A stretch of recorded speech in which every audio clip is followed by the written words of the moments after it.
Bismillahirrahmanirrahim. Ad-darsul rabi'u. 4-nji ders. Savoqdaşlar, 4-nji dersni başlaşdan ilgiri biz 4-nji dersdagi nuqtaliq grammatikalarni bir eslab o'taylik. Endi 4-nji dersimizda asosliqi huruful jar. Ya'ni ismlarning oldida keladigan oldi qo'shimchalar. Ya'ni bir xil tushunishimizda ismlarning oldida kelib, mas holda ismning ma'nosini to'liqlagandan keyin ismning oxirini zir qiladigan zir o'qituvchi harflar. Huruful jar odat arab tilida 19 bo'lib, bugungi darsimizda 4 xilni so'zlaymiz. Fi, ala, min, ila. Endi fi deganimiz ravishlikni ifodalaydigan bo'lib, ning ichida g'a, qa, ga, ka degandek ma'nolarni ifodalaydi. Masalan, fil bayt, uyda, fil fasli, sinfda, fil kitab, kitobda deganlarga o'xshash. Ala ustunda, ustida deganni ifodalaydi. Masalan, alal maktab, ustal ustida. Alal kitab, kitob ustida degandek. Min dintin ning bir qismi degandek ma'nolarni ifodalaydi. Masalan, minal kitab, kitobdan.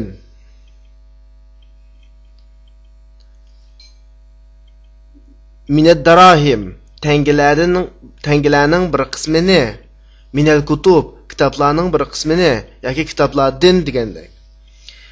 Ila degani g'aqa, gaka, ya'ni g'icha, gicha degandek ma'nolarni ifodalaydi. Ya'ni masalan, biz qilgan ma'lum bir ishlarningki ma'lum doiraga kirib to'xtaganligini ifodalaydi. G'icha, gicha. Masalan, biz soat 2 gacha saqladik. Intazarna ila as-sa'ati saniya, ila as-sa'ati saniya. Soat 2 gacha saqladik. Mana yuqorida deyilgandek, bugun so'zlaydigan asosiy nuqtaliq grammatika huruful jarning ichidagi 4, ya'ni fi, ala, min, ila qatorliqlar. Bu tarafı bir az tushunishlik bo'lgan bo'lsa, al-kalimatul jadid, yangi so'zlarni bir o'qib tarjima qilib o'taylik. Avval sizlarga bir qitim o'qib bir o'tay. Al-madrasatu, al-faslu, al-hammamu, al-mirhadu, al-matbahu, al-ghurfatu, al-jami'atu, as-suqu, اليابان، الصين، الهند، الفلبين، المدير، ذهب، خرج. المدرسة مكتب، الفصل صنف، الحمام منشا، المرحاض سخانة يعني حاجة خانة، al-matbahu oshxona. Mana o'yladiki yoki boshqa cho'ng oshxonalardagi tamoq yeydigan o'rin al-matbah hisoblanadi. Ammo biz oshxonaga borib tamoq yeylik degandagi cho'ng oshxonalar matbah emas. Al-ghurfatu hujra, yotoq. Al-jami'atu universitet. As-suqu bozor. Al-yabanu Yaponiya. As-sinu Jungo. Al-hindu Hindistan, al-Filippin, Filipin, al-mudiru, mudir, zahaba, bardi, ketdi, xaraja, chiqdi. Savoqdaşlar, yangi so'zliklarni yodlab bo'lgandan keyin darslikning mazmuniga kelaylik. Har vaqt esimizda bo'lsin, darsning mazmunini boshlashdan ilgari chuqur kallamizda darsdan avval so'zlagan nuqtaliq grammatika mazmunlari bo'lishi kerak. Ya'ni bugun darsimizdagi nuqtaliq mazmunlar bayatni deb o'tganimizdek oldi qo'shimchalar, ya'ni huruful jar, sir o'qitadigan harflarning ichidagi to'ti fi, ala, min, ila qatorliqlar. Ondan keyin ikkinchidan so'zliklarni yodlab bo'lgandan keyin darsning mazmuniga kelamiz. Agar sizlar so'zliklarni yodlamagan bo'lsanglar, unalg'ini to'xtatib qolib turib, so'zliklarni yodlab bo'lgandan keyin davomlashtirsak bo'ladi.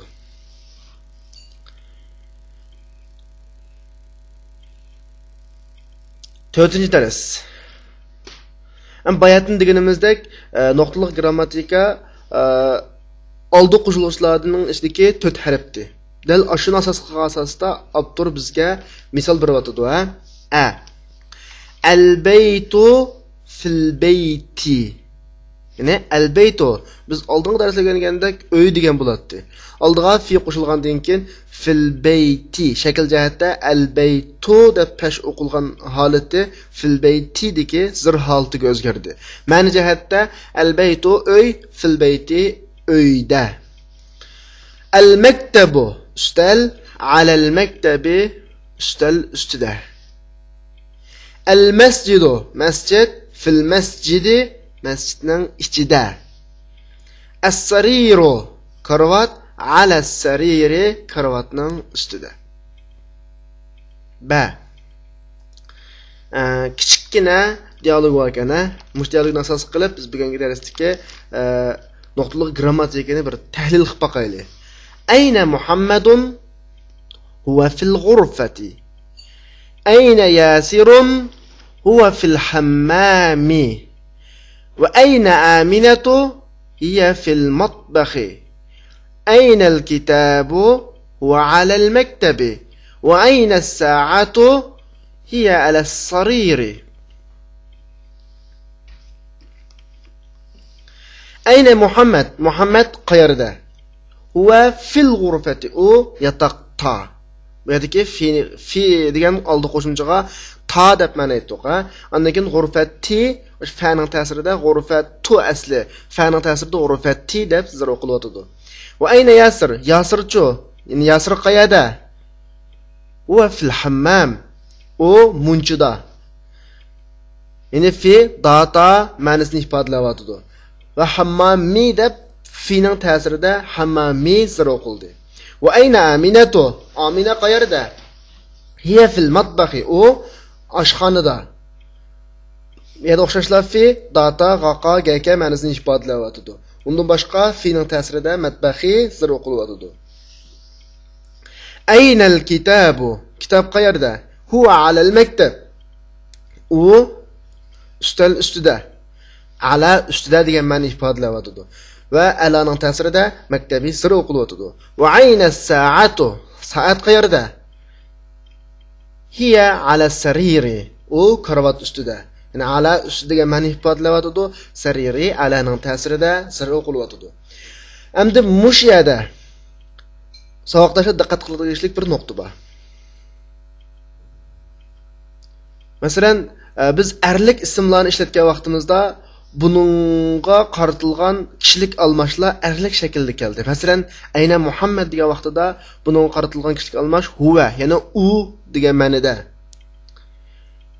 Ayna Aminatu degan ishlatgan vaqtimizda bununga qaratilgan kishilik almash hiya, ayollik shaklda. Musha qarablam kishilik almash uchinchi shaxsning erlik shakli huwa, ya'ni Uyg'ur tarjimasi u. Kishilik almash uchinchi shaxsning ayollik shakli hiya, ya'ni tarjimasi u. O'xshashlar u, ammo qaratilmasi o'xshamaydi. Huwa erlarga qaratildi, hiya ayollarga qaratildi. Ondan keyin aynal kitob va ayna sa'a degan ikki jumlada kitob, garchi bu kitob soat deganlar ayol deb ayrilmasmi, ammo arab tilininki jumla shakllarini tuzishda mushlarning shakliga qarab ayollik deb muomala qilindi. Masalan, al-kitobda kichik ta'ummag'achqa buni erlik deb qarab, buningga huwa degan kishilik almashni keltirdi. Va ayna sa'atudagi sa'atuda ayollik ta'si bo'lg'achqa, garchi saat degan garchi haqiqiy ayol emas. Ammo bunda ta bo'lg'achqa buni ayollik shakl, ayollik tur deb qarab, buningga hiya degan kishilik almashni keltiradi. Mush nuqtaga diqqat qilsak bo'ladi. Undan keyin yana bir diqqat qiladigan nuqta. Ayna Muhammadun va ayna Yasirun va ayna Aminatu. Muhammadun qo'shpash o'qildi. Yasirun qo'shpash o'qildi. Aminatu taqpash o'qildi. Mana buni o'quvchilarga diqqat qilishga tegishlik bir muhim nuqta. Bu nuqtani sal turib so'zlaymiz, ha. Yani islomlarningki qo'shpash o'qiladigan va qo'shpash o'qilmaydigan, qo'sh o'qilmaydigan ikki turli turi bor. Buni sal turib so'zlaymiz. Yuqoridagi mazmunni tushungan bo'lsanglar, tamarin kunlik bilan ishlaymiz. At-tamrinul avval tuandagi savollarga javob bering. Ajib anil as'ilatil atiyya. Birinchi savol, aynal kitob? Kitob qayerda? Yuqoridagi dialogda nima deyilgan bo'lsa, shu buncha javob bersak bo'ldi. Nima deyilgan? Huwa alal maktab. Ayna Muhammad? Muhammad qayerda? Yuqori dialogda nima deyilgan? Huwa fil ghurfa. U yotoqda. Va shu buncha qolgan savollarga javob bersak bo'ladi. Avval oldidagi dialogni bir qitim to'liq o'zlashtiramiz. Undan keyin dialogga qaramay turib, savol bilan qarab o'zimiz javob beramiz. Ikkinchi ko'nikma. Iqro vaktub ma'a dabt awakhiril kalimat. Tuandagi so'zlarning oxirlarini qoidaga solish orqali o'qib yozing. Yozishda o'zinglar daftaringizga yozib mashq qilsanglar bo'ldi. Endi o'qishda oxiriga diqqat qilib degani biz madrasaning asosiy mazmuni oldi qo'shimchalar emasmi? Oldi qo'shimchalar kelgan vaqtida shu oldi qo'shimchalarning ta'siridan o'qiladigan so'zlarning oxiridagi zavar zir pash harakatiga diqqat qiling demakchi. Al-madrasatu hech qanday omillarni oldi qo'shimcha bo'lmag'achqa pash o'qildi. Fil madrasati fi oldi qo'shimcha bo'lg'achqa ti sir o'qildi. Fil bayti oldi qo'shimcha bo'lg'achqa sir qildi. Al-baytu الغرفة الحمام في المطبخ المكتب على المكتب على الكرسي على السرير على الكتاب في المسجد اقرأ واكتب تواندكلاني o'qib yozing. O'xshashlar tuandagi jumlalarni faqat o'qilish shaklini to'g'ri o'qib pasaklan bo'ladi. Qayta ta'kidlab qo'yay. Jumladagi ikki bo'lakning birisi ega, birisi xabar bo'ladi. Agar ega va xabarda hech qanday bir oldi qo'shilg'uchi va boshqa omillar bo'lmasa, har ikkilisi pash o'qiladi. Agar oldi qo'shilg'uchilar kelib qolsa, zir o'qitadigan oldi qo'shilg'uchi kelib qolsa, sir o'qiladi. Masalan, birinchisi at-talibu fil jami'ati. O'quvchi universitetda. Ikkinchisi ar-rajulu fil masjidi. U odam masjidda. Qarab baqsaq, har ikkala jumlada at-talibu ega, ar-rajulu ega. Bularda hech qanday bir tashqi omil yo'q. Shuningcha bularni pash o'qiymiz. Ammo xabar bilakda fil jami'ati fiba. Fil masjidi fi bo'lg'achqa fining ta'sirida jami'ati zir o'qildi, al-masjidi zir o'qildi. Ayna at-tajiru huwa fi ad-dukkani. القلم على المكتب. أين زينب؟ هي في الغرفة. أين الورق؟ هو على المكتب. يقردك o'qib o'tgan to'rt jumladami o'xshashlar ega qismi pash, xabar qismi oldida oldi qo'shimcha bo'lganligi uchun shuning ta'sirida zir o'qildi. Bir diqqat qilish tegishli nuqta ayna Zaynabu qo'sh pash o'qilmadi. Mush nuqtaga diqqat qilaylik. Ayna al-mudarrisu هو في الفصل. أين ياسير؟ هو في المرحاض. الشمس والقمر في السماء. من في الفصل؟ yuqoridagi jumlalardan o'xshashlar ega qismiga hech qanday omil kirmagan, ya'ni hech qanday oldi qo'shilg'uchi kirmagan ahvol ostida pash o'qildi. Oldi qo'shilg'uchi kirgan bilaklar, masalan fis samai, fil fasli, fil mirhadi, fil fasli degandek, mavlaning hammasi zir o'qildi. Yana bir nuqta, ash-shamsu val qamaruning o'tirdik voni biz odatda bog'lig'uchi vo deymiz. Odatda ikki so'zni jumlada o'xshash hukmiga ega qilish uchun bog'lab qiladigan vo bo'ladi. Mana bundaq volar bog'lig'uchi vo bo'lib, har ikkilisiga o'xshash jumlada o'rin beramiz. Ikkinchi mazmun. Bayatdan misollar oraliqida o'quvchilar askartib kelgan. Bir qism ismlar qo'sh o'qilyotdi, bir qism ismlar qo'sh o'qilmaydi. Hamda arab tilida ismlar munsarif, g'ayri munsarif deb ikkiga bo'linadi. Hamda munsarif degan qanday ism desa, qo'sh o'qiladigan ism. G'ayri munsarif degan qo'sh o'qilmaydigan ism. Ana bu qo'shlam o'qiladi, qo'shlam o'qilmaydi emas. Qo'sh o'qiladigan munsariflar zir o'qiladi, pashma o'qila oladi, zarm o'qila oladi. Ammo qo'sh o'qilmaydigan g'ayri munsarif deganlar ham qo'sh o'qilmagan ustiga zir o'qilmaydi. Zir o'qiladigan o'rinlarda zavar o'qiladi. Endi buni qanday ayiramiz desa, sizlardagi yangi o'quvchilar munu tarafiga qarab arasanglar bo'ladi. Birisi ayollarning ismi 3 harfdan ortiq bo'lib qolsa, tarkibida kichikda kasun kamisun o'xshashlar g'ayri munsarif hisoblanadi. Bunda qismlar qo'sh o'qilmaydi, zir o'qiladigan o'rinda zar o'qiladi. Erlarning ismi kichikda kelib qolsa g'ayri munsarif bo'ladi. Qolgan ahvolda munsarif bo'ladi. Masalan, tuvanda berilgan ikki qator ismlarni o'qib boqaylik. Muhammadun, Xolidun, Hamidun, Yasirun, Ammarun, Saidun, Aliyun, Abbasun. Mana bularning hammasi munsarif ism.